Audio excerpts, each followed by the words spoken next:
I've been in a calorie deficit for the past 7 to 8 weeks, but you wouldn't know it based on this little experiment you're about to see. This will be the first time I've ever baked anything from scratch.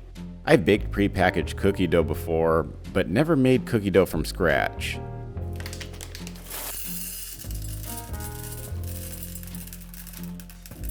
I followed the hannahcooking.com recipe I found on Pinterest. It's supposedly the Nestle chocolate chip cookie recipe.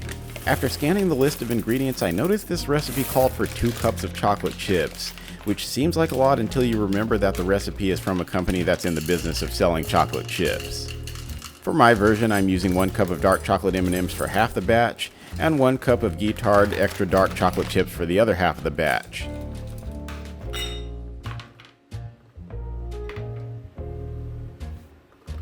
The first step is to whisk the dry ingredients together in a bowl.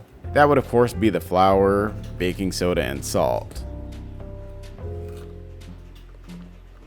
Into the bowl goes 1 teaspoon of baking soda, a half teaspoon of salt, and 2 1/4 cups of flour.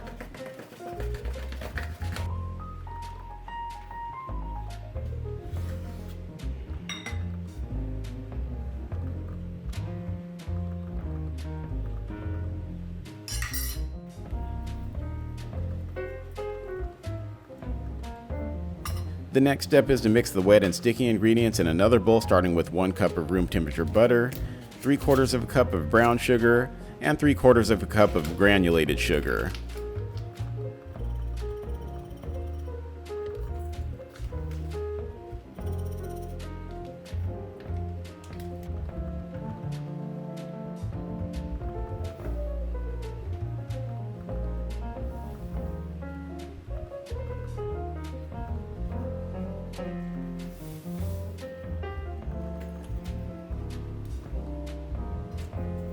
Even though I left the butter out on the counter for 45 minutes, it still wasn't warm enough to mix with the sugar, so I microwaved the bowl for 20 seconds.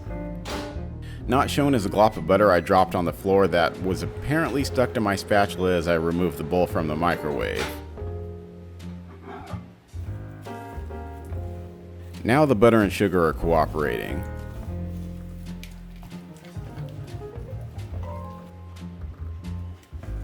Anyway, the next step is to add 2 room temperature eggs. I cracked them into a bowl to make sure I spotted any shells before adding them. You're supposed to add 1 egg at a time, but I'm too impatient for that.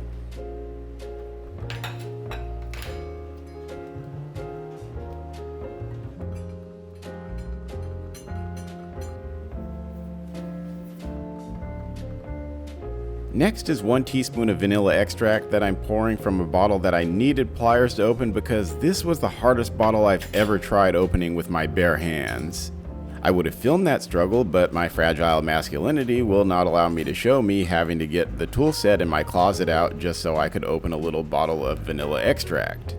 But hey, the fact that I own a tool set should earn me some of those masculinity points back, right?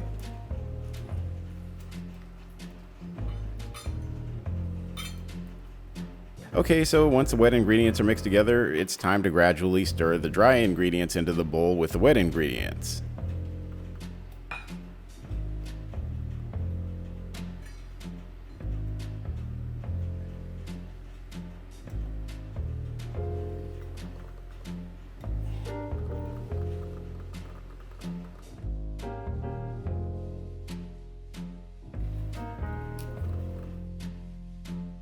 After a bit of a workout, something that starts to look like cookie dough begins to form.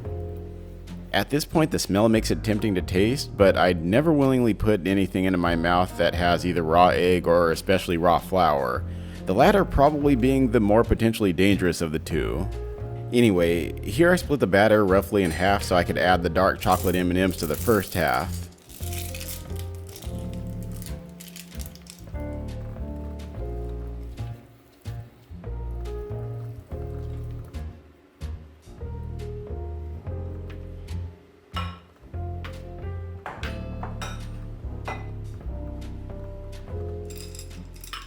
And in go dark chocolate chips into the second half.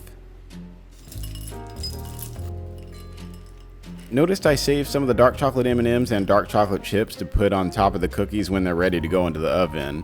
but for now the recipe calls for letting the dough sit for 30 minutes. I ignored this step and put the bowls in the fridge for what I intended to be 30 minutes but turned into about an hour because your boy is busy chasing the impossible dream of becoming a Renaissance man.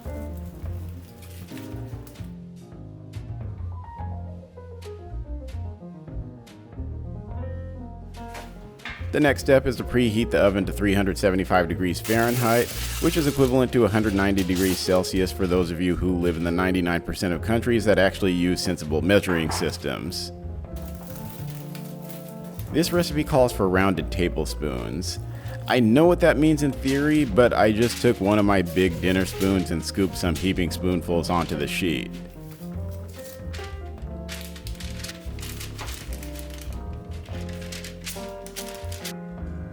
This is where those remaining dark chocolate M&Ms and dark chocolate chips come in to be placed on top for the visuals.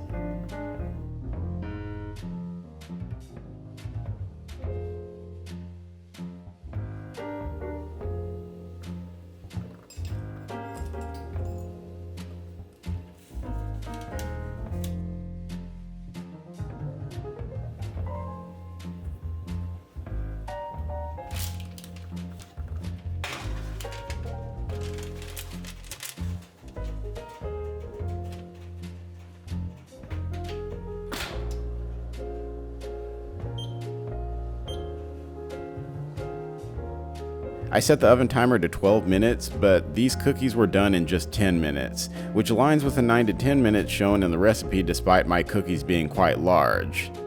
The easy thing about baking most cookies is that all you have to do is check if they're golden brown on the edges. If yes, they're probably done.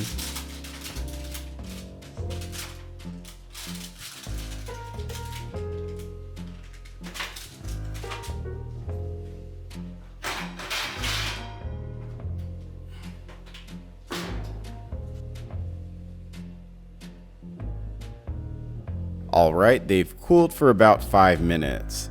Let's see how this science experiment turned out. Look at that. I just need to get my head out of the way so the camera actually focuses on the cookie. Both the dark chocolate M&M version and dark chocolate chip version are good, but I slightly favor the M&M version. However, hot take, I actually prefer cookies and frankly most baked goods cold. I get why probably most people prefer baked goods like this warm, but I believe the flavor is somewhat muted when it's warm, and I've never been a big fan of melted chocolate. The ones I saved in the refrigerator for the next day definitely tasted better, like threatening my current calorie deficit better. Thankfully, I still want abs more than I want these cookies, but pre-diet Raymond would have had way too much fun with these. I had leftover cookie dough that I baked the next day for the sole purpose of freeing up fridge space, though I was too lazy to get to the chocolate chip cookie dough. While I plate these additional batches, I'll tell you the rough calorie numbers I came up with for the recipe. Initially, I tried entering the recipe into one of those online recipe calorie calculators, but the math wasn't mathing, so I created a spreadsheet to figure it out through brute force. The entire batch of cookies came out to a total of 5,353.5 calories. When you divide that by the 29 cookies I made from this batch, that comes out to 184.6 calories per cookie, which isn't far off the 180 calorie per cookie estimate shown on the hannahcookie.com page, though I'm not sure where their 24 cookie estimate is coming from. Basically, if you round up to 5,400 calories and you make 30 cookies, that comes out to 180 calories per cookie. This is just something to think about if you do the Raymond thing and decide for whatever reason to bake cookies while you're in a calorie deficit. Personally, the next time I do this, I'm only making half a batch because this is a bit overkill for one person.